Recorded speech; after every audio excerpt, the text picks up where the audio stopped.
मीराबाई कौन थी, कितना बड़े भक्त थे वो कृष्ण के। बहुत भक्ति करती थी कृष्ण के।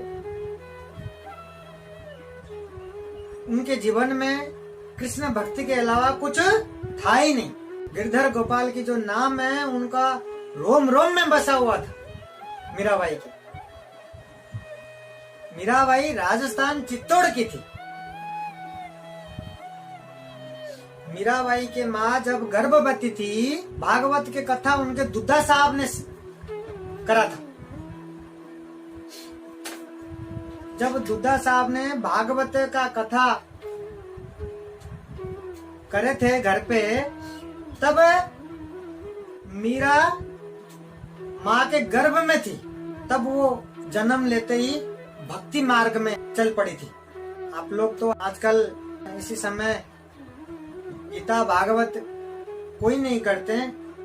पहले पुराने जमाने में लोग, कोई भी गर्भवती होती थी घर में, कोई भी महिला, और कोई भी शुभ काम होता था, कुछ भी काम होता था, ठाकुर जी के कीर्तन, भजन कीर्तन और ठाकुर जी के कथा, यही हुआ करता था हमेशा कि गीता भागवत करेंगे तो बच्चे के ऊपर सही प्रभाव रहेगा और सही होगा, सब चीज आनंद होगा उसका जीवन में।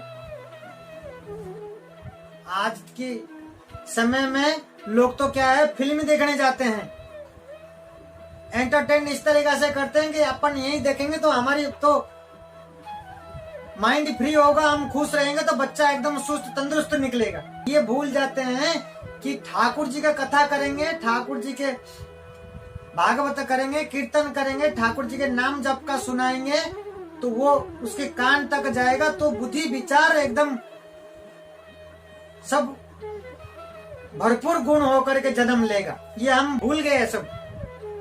जो करना चाहिए हम नहीं करते, जो नहीं करना चाहिए वो हम कर रहे हैं आज। इसलिए हमारी दुर्दशा है इस जीवन में। तो मीराबाई तो गर्भ में ही भागवत कथा सुन ली थी। तो जब 5 साल उम्र की थी वो, जगह जगह जब भी कीर्तन भजन कथा होती थी, और जो मीरा की जो दुद्धा साहब है वो लेकर के चले जाते थे उसको साथ में सुनने के लिए। वो सुनने जाते थे तो मीरा को भी ले जाते थे। और 5 साल की उम्र में उनके गांव में जब भागवत की कथा हुआ, और वो 7 दिन बैठ करके दुद्धा के साथ में भागवत की कथा सुनी, और सुनने के बाद जिस दिन आखिरी दिन हुआ, सब अपना अपना प्रश्न पूछते हैं महाराज से, और पूछ करके सब चले गए। जाने के बाद जब वो महाराज उठ के जाने लगे, और पीछे से जा करके उनका कुर्ता पकड़ के खींचा इसने। महाराज जब पलट करके देखे कि पीछे मीरा खड़ी थी। मीरा खड़ी होकर के पूछ रही है कि आप जिसके कथा कर रहे थे ये कहाँ मिलेंगे, ये कब मिलेंगे, मुझे कब मिलेंगे और वो कहाँ मिलेंगे। ये सवाल सुनते ही हैरान होते हैं महाराज कि मैंने तो सोचा था इसने मुझे खींचा, कोई टॉफी मांगेगी, कोई कुछ और कुछ बोलेगी।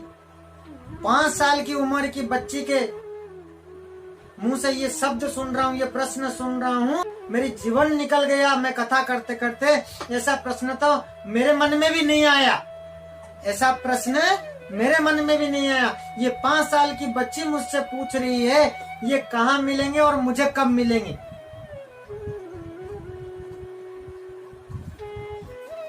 इसी इतना छोटी सी उम्र से मीरा गिरधर गोपाल को ढूंढने लग गई थी और उनके भक्ति करने लग गई थी।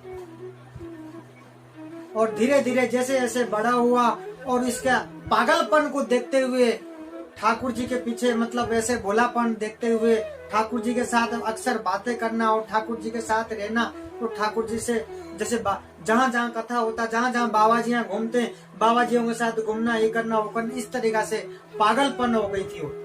वो अच्छे घर की थी, उसके जीवन में कोई कमी नहीं था, धन दौलत की भी घर में कोई कमी नहीं थी, लेकिन भक्ति भाव ऐसा जगा उसके मन में।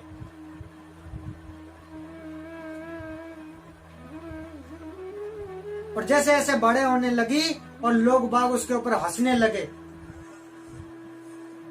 उल्टे सुल्टे सब बोलने लगे, बोले क्या बाबा जी के साथ घूम रही है, ये वो है, 10 बातें कहने लगे, लेकिन वो किसी का कुछ भी नहीं सुनती थी। सिर्फ उसको गिरधर गोपाल दिखाई पड़ते थे कि ये मुझे कब मिलेंगे और कहाँ मिलेंगे। उनके नाम जप किया करती थी, उनके बारे में पढ़ाई करती थी, उनके लीलाओं का याद करती थी। जब उसके दूध पीने के लिए देते थे, जहर मिला करके देते थे, वो प्रसाद समझ करके पी जाती थी, सरनाम समझ करके पी जाती थी। तो उसके सहेली और उसके बहन वगैरह बोलते थे कि जीजी ये जहर है, राणा ने जहर मिलाया, मत पी।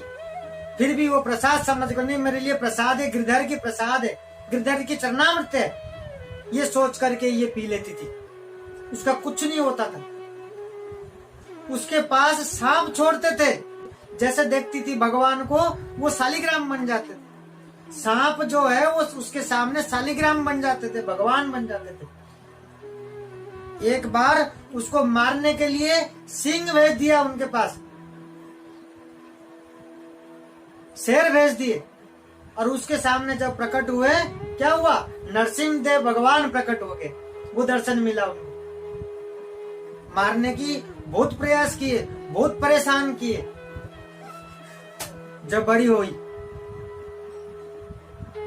जगह जगह से, चारों तरफ से ही, फिर वो क्या हुआ, वृंदावन चली गई, चित्तौड़ छोड़ के वृंदावन चली गई। जब पता चला कि वृंदावन में मेरा कृष्ण मिलेंगे, मेरे गिरधर गोपाल मिलेंगे, तो वो वृंदावन चली गई।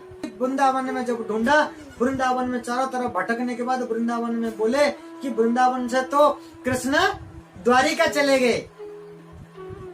फिर वो आखिर द्वारिका चली जाती है। अब वो चित्तौड़ छोड़ के इस तरीके से चली जाती है, और जाने के बाद कहते हैं ना, चित्तौड़ से जब गई कि वो चित्तौड़ का भाग्य ले गई। जैसा जैसे कोई महापुरुष, कोई ऐसे बड़े व्यक्ति कोई ऐसे होते हैं, तो जिस जगह पे जो चले जाते हैं, आपने सुना होगा कि वहां से जैसे कोई सुना हो गया, हंसी खुशी खत्म हो गया। उसी प्रकार चित्तौड़ वासियों ने मीरा की बात सुना सुना महसूस किए। ऐसे लगा जैसे सब कुछ हमारे यहाँ चित्तौड़ में सब कुछ चेल फेल खत्म हो गई। तो जाने के बाद सारे चित्तौड़ वासियों ने ढूंढ ढूंढ के पहुंचे। कहाँ पहुंचे? द्वारिका में पहुंचे ढूंढ ढूंढ कर। जब पता चला कि मीरा ने वृंदावन से द्वारिका चली गई ढूंढ ढूंढ के भगवान को, तो द्वारिका पहुंच करके भी बोले, हे मीरा वापस लौट या, हमारी तो चित्तौड़ ही खत्म हो गया, हमारी तो वहाँ का बिल्कुल सब कुछ भागे चला गया, जैसे हमें महसूस हो रहा, हमें अच्छा नहीं लग रहा, हम रह नहीं पा रहे, आप लौट आओ वापस। मीरा ने कहा कि मैं जिस जगह आई हूँ अब लौट के जा नहीं सकता, अब मैं जिस जगह आ चुकी हूँ अब मैं लौट के जा नहीं सकती। हर जगह पे ठाकुर जी उसको मीरा को दर्शन दिए। हर जगह पे ठाकुर जी जगह जगह जहाँ जहाँ उसके विपत्ति आई हुई है, उसके जीवन में आया है, जितना भी वो कोई भी मानने की कोशिश की है, ठाकुर जी अपने उस जगह पे अपने रूप में मीरा को दर्शन दिए। इतना भक्ति करती थी, ये समझ लीजिए कि मीरा की रोम रोम में ठाकुर जी बसे हुए थे।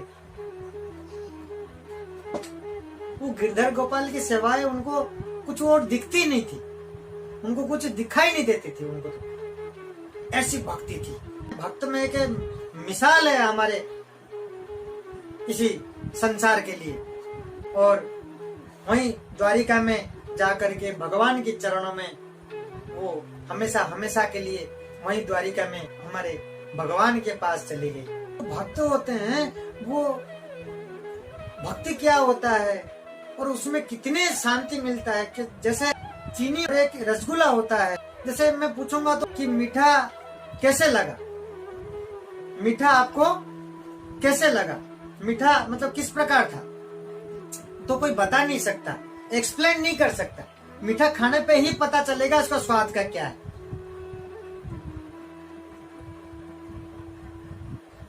तो इसी प्रकार क्या होता है भक्ति में, क्या होता है भक्ति में जाने में, भक्ति क्या मिलता है हमें, इसी शरीर को, इसी संसार में, इस आत्मा को हमें क्या सुकून मिलता है, क्या शांति मिलती है, उसमें कितना रस है, एक भक्ति समझ सकता है।